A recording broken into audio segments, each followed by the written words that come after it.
Assalamualaikum warahmatullahi wabarakatuh. Saudaraku warga Universitas Negeri Malang yang saya cintai, Universitas Negeri Malang bisa kita ibaratkan rumah besar yang di dalamnya dihuni oleh ribuan orang yang datang dari berbagai penjuru tanah air Indonesia, bahkan datang dari luar Indonesia. Mereka datang dengan sebuah niatan, ingin sukses menggapai cita-cita yang mereka impikan. Kampus UM sebagai suatu taman pendidikan dihiasi dengan tatanan kehidupan yang menciptakan kedamaian, keindahan, dan kenyamanan bagi setiap warganya untuk menggapai cita-cita diri. Bahkan nilai-nilai yang tertanam dalam tatanan kehidupan di kampus UM diharapkan jadi karakter yang melekat pada para ilmuwan, profesional, dan praktisi lulusan Universitas Negeri Malang. Ki Hajar Dewantara telah memberikan contoh bahwa lembaga pendidikan sebagai sebuah taman untuk menumbuhkan karakter bagi setiap insan yang ada dalam taman tersebut.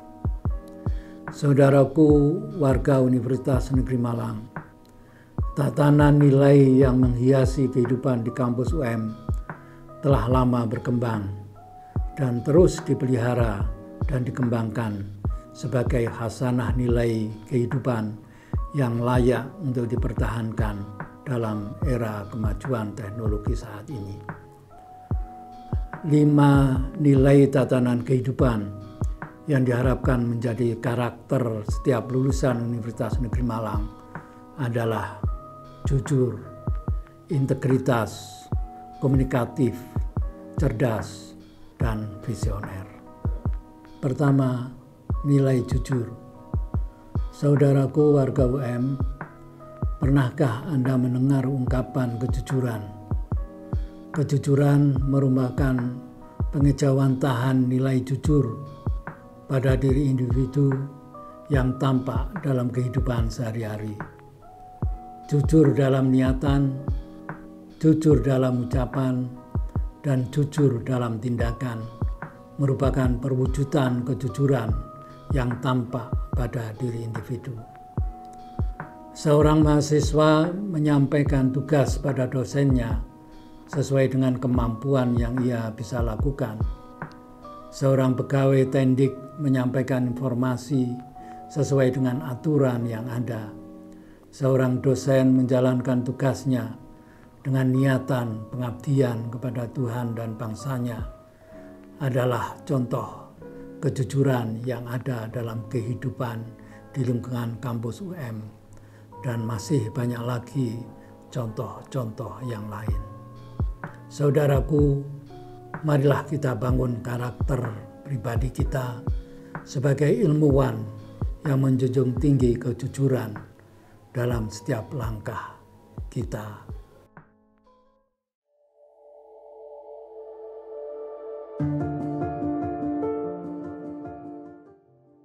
Guys, jangan lupa tugas Wike. Nanti malam harus dikumpulin jam 23.59. Loh, tugas yang mana? Oh, desain pesan minggu lalu. Yaelah, itu mah bisa sejam 2 jam kali dikerjain. Yaudah, aku balik dulu lah. Laper.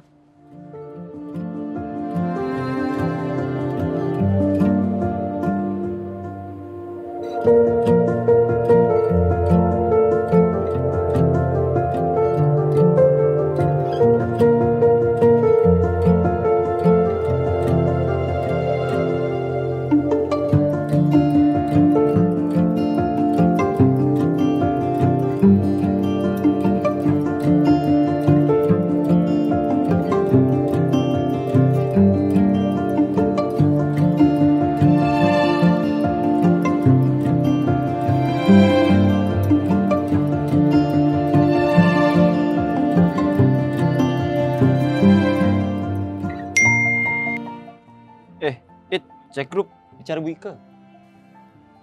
Nah, bentar bicara Bu Ike nih. Kesana sekarang dah. Iya Bu, mohon maaf ada keperluan apa memanggil kami berdua? Oke, ini Cornel sama Said kan ya? Jadi gini, kemarin itu waktu saya ngoreksi tugas kalian, kok jawabannya tuh loh bisa sama persis. Kok bisa, kenapa? Ini kan seharusnya ada kreativitas ya di masing-masing tugasnya. Wong tugas saya itu soalnya juga nggak sama. Kalian harus menunjukkan pendapat kalian masing-masing, tapi kok bisa sama? Itu gimana? Untuk tugas yang Ibu berikan kemarin, emang ada beberapa yang saya ambil dari referensi yang ada di internet Bu. Tapi secara keseluruhan memang saya mengerjakan sendiri. Kalau kalian tuh ngerjakan sendiri, nggak mungkin tuh hasilnya sama persis. Ini 100% loh, cuma NIM sama nama yang berbeda. Kalaupun referensinya sama, itu kalian nggak boleh ngeplek langsung, harus ada parafrase dan seterusnya. Ini sama. Gimana coba? Iya Bu, mungkin referensinya aja yang sama Bu. Lah iya, nggak mungkin referensi sama, itu jawaban di tugas kalian itu sama. Ya, jadi manusia tuh unik loh. Nggak mungkin kamu ngetik apa gitu sama dengan temannya. Ini jelas ini kalau ini kalian tuh nyontoh. Nggak tahu siapa yang nyontoh. Mohon maaf Bu sebelumnya, sebenarnya saya mengerjakan tugas ini sudah dari 3 hari yang lalu. Cuman tiba-tiba Said ngechat di grup semalam. Dia minta tugas buat referensi. Nah, akhirnya saya kasih tugas yang saya kerjakan. Ini Bu, bukti chatnya. Nah kan dari kalian tuh pasti ada yang nyontoh. Ini nggak baik loh Mas. Ya, lain kali kalau dapat tugas dari dosen tuh harus dikerjakan. Saya yakin dosen tuh pasti memberi jangka waktu. Ya, jadi tolong setiap apa yang saya berikan itu harus kalian patuhi. Besok kalau masih ada tugas yang sama lagi, mungkin kalian tidak akan lulus. Konsekuensi untuk ini, saya tidak akan memberi nilai tugas kalian. Nah, terus kalau kayak gini gimana, Ed? Beliau marah ya, kamu udah tak bantu. Ya udah iya, mau gimana lagi dong? Ya kan kamu tinggal jujur aja sama beliau. Apa susahnya sih? tinggal maafin doang, ribet banget sih. Ya nggak gitu, Ed. Lah, kalau aku terancam nggak lulus mata kuliah ini, siapa yang mau tanggung jawab? Hah? Iya. Udah, cabut aku. Kedua, nilai integritas. Saudaraku, tahukah Anda bahwa setiap diri kita adalah pemimpin yang harus mempertanggungjawabkan tugas kepemimpinannya. Artinya setiap tindakan individu harus mencerminkan konsistensi antara tindakan dengan nilai-nilai luhur dan keyakinannya. Seorang ilmuwan dituntut konsisten dengan prinsip kerja ilmiahnya. Seorang pekerja harus punya komitmen dan patuh terhadap nilai dan tatanan aturan kerja. Demikian juga, seorang pejabat apapun harus konsisten dengan regulasi organisasinya. Ini semua adalah gambaran nilai integritas yang harus dimiliki oleh setiap individu yang pada dasarnya adalah pemimpin. Saudaraku, mari kita renungkan. Sudahkah karakter integritas ini ada pada diri kita warga UM sebagai pemimpin dan calon pemimpin di masa depan?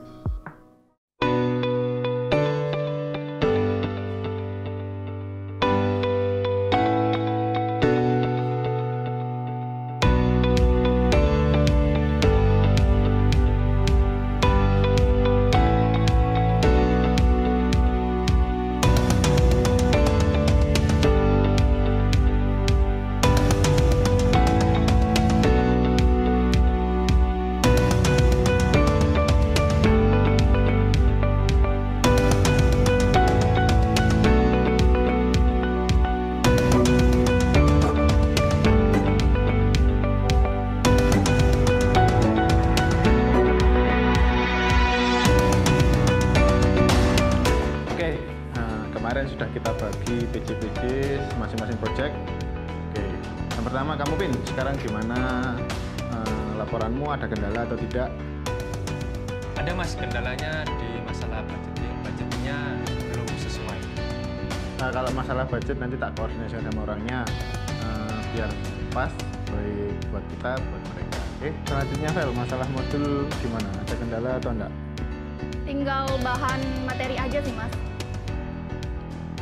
Untuk masalah Feli nanti kita cari solusinya bareng-bareng. Nah, selanjutnya untuk Ovi gimana masalah audio pembelajarannya? Ada problem atau enggak? Tidak ada Mas. Ya itu tadi untuk masalah yang sudah kita bahas dan solusinya. Dan jangan lupa lagi deadline kita tanggal 30 November ya, minggu depan. Sampai sini ada pertanyaan? Oke, nanti kalau ada problem, ada masalah, segera kita diskusikan, kita cari jalan keluarnya, bisa hubungi saya di grup atau PJ boleh. Oke Mas. Ketiga, nilai komunikatif. Warga UM yang tercinta, setiap kita dituntut untuk mampu berkomunikasi, baik secara intrapersonal maupun interpersonal. Komunikasi intrapersonal terjadi ketika seorang mempersepsi pesan yang diterima berdasarkan pengalamannya sebagai wujud komunikasi dengan dirinya sendiri. Komunikasi interpersonal merupakan pertukaran informasi, ide, pendapat, dan perasaan yang berkaitan dengan peristiwa antara dua orang atau lebih. Seseorang yang mampu melakukan komunikasi intrapersonal dan interpersonal dengan baik dianggap memiliki nilai komunikatif. Nilai komunikatif akan tampak pada diri individu, bagaimana cara yang efektif dalam menyampaikan pesan dengan cara yang santun, empati, dan mampu mengendalikan diri. Bagaimana kita memilih kata dan kalimat yang tepat, bagaimana menampilkan gerakan dan gestur yang tepat, dan mampu mengendalikan diri dalam merespon pesan dari partner kita merupakan nilai yang perlu kita bangun pada setiap diri pribadi kita. Saudaraku tercinta, marilah kita biasakan karakter komunikatif ini dalam pergaulan dengan siapa saja di kampus tercinta kita ini. Assalamualaikum warahmatullahi wabarakatuh. Waalaikumsalam warahmatullahi wabarakatuh. Bagaimana kabar kalian semua? Baik. Alhamdulillah, sudah sarapan apa belum?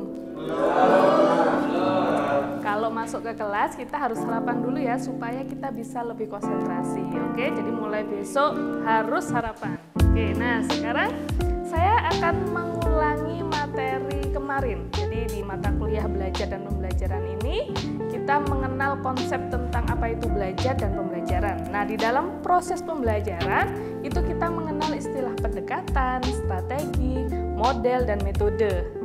Nah, saya ingatkan kembali bahwa pendekatan itu adalah sudut pandang kita terhadap proses pembelajaran. Nah, sedangkan strategi itu adalah cara untuk mencapai tujuan. Dan kalau model itu tahapan dari awal sampai akhir pembelajaran. Sedangkan untuk metode pembelajaran itu cara yang lebih teknis dan praktis dan untuk mencapai tujuan pembelajaran juga. Bu, saya mau tanya, apakah Ibu bisa memberikan contoh model dan juga metode pembelajaran? Terima kasih. Oke, memang istilah metode dan model itu ada yang salah mengartikan. Nah, tadi kan model itu artinya tahapan dari awal hingga akhir pembelajaran. Contohnya seperti jigsaw, snowball throwing, project based learning, problem based learning, mungkin kalian sering dengar ya. Nah, sedangkan metode itu kan cara secara nyata dan praktis untuk mencapai tujuan. Nah, contohnya seperti diskusi kelompok gitu ya, atau di perorangan, dan juga ada demonstrasi, ceramah seperti saya menjelaskan saat ini. Itu tadi perbedaan antara model dan metode. Seperti itu Mbak Novita. Maaf Bu, izin bertanya. Tapi kemarin saya menemukan bahwa di internet itu dijelaskan kalau jigsaw itu termasuk ke dalam metode pembelajaran. Nah, itu bagaimana Bu ya? Terima kasih Bu. Nah, itu tadi yang saya sampaikan bahwa banyak sekali literatur yang menyamakan arti metode dan model, jadi dianggap sama. Padahal sebenarnya sesuai yang saya sampaikan tadi, metode itu cara praktis dan nyata, sedangkan model itu ada tahapan dari awal sampai akhir dalam proses pembelajaran. Jadi berbeda ya Mas ya. Nah, yang di internet itu kadang memang ada yang ngomong metode jigsaw, metode problem listening, padahal yang benar istilahnya adalah model. Begitu ya. Baik, sekarang untuk materi hari ini kalian akan saya bagi menjadi 3 kelompok ya. Satu kelompok berisi 3 orang. Ini saya rasa sudah pas ya. Jadi satu kelompok 3 orang. Silahkan. Teman-teman, ini kan RPP-nya udah ada KI sama KD-nya. Nah, sekarang kita ke tujuan pembelajaran. Mungkin dari teman-teman ada usulan untuk tujuan pembelajaran yang utama ini? Aku belum. Kalau aku udah nemu sih. Yaudah coba baca, Riz. Jadi, siswa dapat menjelaskan dan menyebutkan spesifikasi komponen komputer dengan sesuai dan benar. Kayaknya kurang deh, Riz. Kurang gimana, Jan? Kan pembelajarannya ada diskusinya. Nah, bagaimana kalau gini? Setelah berdiskusi dan menggali informasi, peserta didik akan dapat menjelaskan dan menyebutkan spesifikasi komponen komputer dengan sesuai dan benar. Iya sih, benar-benar. Langsung aku ketik ya? Keempat, nilai cerdas. Saudaraku, smart, cerdas, bisa jadi merupakan ucapan yang membanggakan kalau itu ditujukan pada kita. Nilai apakah yang terkandung dalam ungkapan tersebut?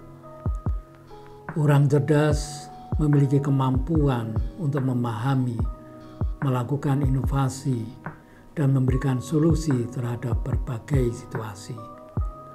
Orang cerdas mampu merekayasa unsur-unsur kondisi yang dihadapi untuk mencapai tujuan secara sukses. Karakter cerdas terbangun dari 3 unsur nilai kecerdasan yang dimiliki oleh setiap individu. 3 unsur itu adalah kecerdasan intelektual, kecerdasan emosional, dan kecerdasan spiritual. Kecerdasan intelektual menghasilkan kemampuan menalar secara logis dan kreatif. Kecerdasan emosional menghasilkan pertimbangan intrapersonal seperti tumbuhnya sikap percaya diri, kemandirian, toleran, dan kerjasama atau gotong royong. Sedangkan kecerdasan spiritual akan menghasilkan sikap fleksibel, mudah menyesuaikan diri, mengambil pelajaran dari setiap kejadian, mewujudkan hidup sesuai dengan visi dan misi, serta mengerti akan makna hidupnya. Perpaduan dari 3 kecerdasan inilah akan menghasilkan karakter cerdas yang dimaksud. Saudaraku tercinta, sudahkah karakter cerdas ini menjadi bagian dari karakter pribadi kita dalam kehidupan sehari-hari?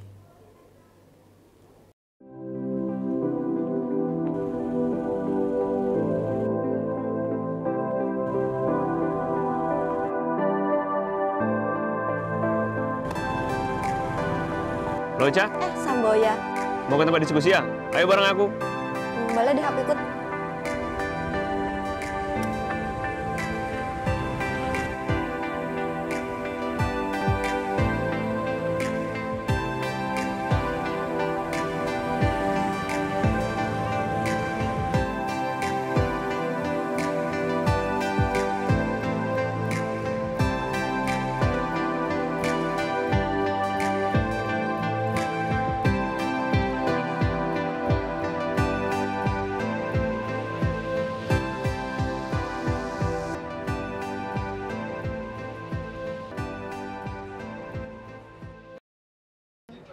Oke, karena semua sudah pada datang, kita mulai aja ya pembahasan kita hari ini. Nah, kali ini kita akan membahas tentang isu-isu pendidikan di Indonesia yang dimana kurang banget nih disorot oleh media. Untuk pendapat kalian sendiri, bagaimana mengenai isu tersebut? Nah, benar banget. Aku juga setuju bahwa di Indonesia saat ini sangat kurang terkait informasi di dunia pendidikan. Terlebih kita dari kampus pendidikan yang seharusnya lebih mengkritisi terkait hal-hal tersebut. Kalau aku sih cari isu yang lain aja. Soalnya berita pendidikan tuh nggak terlalu urgent untuk saat ini. Kok kamu gitu sih? Kamu kan tahu kita tuh anak organisasi di kampus pendidikan yang harusnya kita tuh bisa peduli dan menyoroti berita pendidikan yang ada di Indonesia. Gimana lagi? Lihat aja berita-berita pendidikan yang ada sekarang deh. Apakah ada tindak lanjutnya? Mending kita bahas yang lain aja deh daripada bahas kayak gini. Justru pemberitaan terkait dunia pendidikan sangat penting untuk kedepannya. Dan kita harus mengusut hal tersebut supaya tidak menjadi masalah yang berkepanjangan. Itu. Nah, setauku media massa saat ini hanya menyoroti berita tentang politik dan sosial saja. Sedangkan berita tentang pendidikan juga harus disoroti. Udahlah, kalian tadi minta pendapat. Sekarang bukannya dukung aku malah mojokin aku. Padahal di sini tuh aku punya hak untuk menyampaikan pendapat aku. Bukan begitu. Tapi tadi di sini kita membahas mengenai pendidikan yang ada di Indonesia. Dan di sini kita tidak menyalahkan atau menyudutkan salah satu di antara kita. Kalau pendapatmu nggak sesuai sama kita itu nggak masalah. Yang penting kamu sudah berani untuk mengungkapkan pendapatmu. Ya benar sih. Maafkan aku belum bisa kontrol emosi aku saat kegiatan diskusi kita hari ini. Mungkin kedepannya aku bakal lebih belajar lagi buat nahan emosi aku agar bisa lebih baik kedepannya. Oke, kalau begitu dari diskusi kita kali ini aku rasa kita perlu mendiskusikan lagi kepada pihak-pihak yang lebih mengerti sehingga banyak ilmu yang bisa kita dapat. Aku rasa sudah cukup nih diskusi kita hal kali ini dan semoga kita mendapatkan ilmu yang bermanfaat ya. Aku akhiri dan terima kasih. Sebelum pulang kita zombie dulu yuk. Ayo zombie. Pendidikan jaya, jaya, jaya. Kelima, visioner. Saudaraku yang tercinta, sesungguhnya kita semua adalah pemimpin. Sebagai seorang pemimpin, sebaiknya memiliki pemikiran ke depan yang lebih maju dan berdaya saing untuk menggapai cita-cita bangsa. Seseorang yang berkarakter visioner selalu berani mengambil risiko sebagai konsekuensi dari setiap perubahan. Seorang visioner memiliki rasa tanggung jawab yang tinggi. Seorang yang berkarakter visioner memiliki optimisme di dalam setiap tindakan yang diambil. Saudaraku, warga Universitas Negeri Malang, sudahkah karakter visioner ini terbangun dalam jiwa sanubari kita sebagai calon pemimpin di masa yang akan datang? Selamat pagi teman-teman. Kita akan membahas terkait dengan permasalahan pendidikan hari ini. Ini ada lanjutan dari mata kuliah yang kemarin. Kalau kita membahas terkait dengan pembahasan pendidikan, pasti tidak lepas dari masalah-masalah yang terjadi. Saya ingin tahu pendapat dari beberapa teman-teman di sini. Mungkin absen nomor 3. Baik Pak, menurut saya permasalahan pendidikan di Indonesia saat ini mengenai pemerataan pendidikan Pak, yaitu kurangnya sumber daya pengajar yang kurang mumpuni Pak. Namun, di lain sisi, langkah pemerintah dalam mengatasi permasalahan ini sudah ada Pak, seperti contohnya program Kampus Merdeka Pak, yaitu mahasiswa yang sudah terdaftar pada program ini akan ditempatkan di daerah-daerah yang tertinggal atau terpelosok Pak, guna untuk meningkatkan mutu pembelajar di daerah sana Pak. Seperti itu Pak. Terima kasih. Oke, bagus. Tugas seorang guru tidak hanya menjalankan pelajaran, tapi guru harus bisa membangun sebuah pengetahuan. Sekolah harus bisa untuk menekankan sebuah kebaruan. Dan guru juga harus dapat beradaptasi terkait dengan perkembangan dan kebaruan. Tetapi kalau kita lihat, di beberapa pelosok negeri, guru-guru mungkin tidak siap terkait dengan pembaruan. Gimana teman-teman? Kalau kenyataannya seperti ini, apakah ada pendapat dari teman-teman? Permisi Pak, sebelumnya mohon maaf tapi saya ingin menyampaikan pendapat saya terkait pernyataan dari Bapak dan rekan saya tadi. Menurut saya, langkah yang diambil oleh pemerintah sekarang ini dalam menangani pemerataan pendidikan di Indonesia masih kurang tepat. Seharusnya pemerintah berfokus kepada kurikulum maupun sarpras. Contoh paling nyata adalah sarpras yang ada di daerah Kalimantan. Fasilitas di sana sangat jauh dari kata cukup. Bahkan gedung untuk kegiatan belajar pembelajaran itu kurang memadai. Kan percuma saja kalau mendatangkan guru yang berkompeten tapi tidak ada fasilitas yang mendukung. Terima kasih Pak, itu saja. Bagaimana? Ada yang setuju dengan pendapat ini? Kenapa? Kamu memiliki pendapat yang berbeda? Baik Pak, saya di sini akan menyampaikan pendapat bahwa saya tidak setuju dengan pendapatnya teman-teman tadi. Jadi saya itu pernah punya pengalaman Pak ikut kampus Merdeka dan ditempatkan di daerah Kalimantan. Dan saya melihat fakta bahwa di sana itu yang menjadi permasalahan yang utama adalah dari tenaga pendidiknya Pak. Tenaga pendidiknya itu kurang berkompeten. Jadi tidak bisa memberikan sebuah pembelajaran yang interaktif, yang inovatif gitu Pak. Yang kreatif tidak bisa. Jadi kesannya pembelajaran itu menjadi monoton seperti itu Pak. Kemudian permasalahan yang lain itu dari mindset masyarakatnya. Mindset masyarakatnya itu masih masih tidak menganggap bahwa pendidikan itu penting. Jadi mereka menganggap bahwa lebih baik itu bekerja dan mencari uang. Dan disinilah adalah peran dari program Kampus Merdeka itu Pak. Jadi ini bisa menjadi langkah awal dalam meningkatkan mutu pendidikan. Nah, di sisi lain program Kampus Merdeka ini dapat merubah mindset masyarakat bahwa pendidikan itu penting ya. Jadi dengan dengan program ini juga itu bisa menunjukkan bahwa keselarasan itu bukan tentang sarpras saja Pak, tapi tentang melainkan semuanya itu bisa merasakan pendidikan. Seperti itu pendapat dari saya Pak. Terima kasih. Nah, itu pokok pembahasan kita kali ini. Sebaik apapun sebuah kurikulum atau secanggih apapun fasilitas pembelajaran, kalau tidak didukung oleh kesiapan sumber daya pendidik yang memadai, hasilnya sama saja. Kalian sebagai seorang generasi muda harus mulai berpikir menjadi suatu bagian dari perubahan dan berpikir lebih maju, lebih baik. Oke, mungkin ini saja perkuliahan kita hari ini. Kita akan sambung di minggu depan. Terima kasih dan selamat pagi.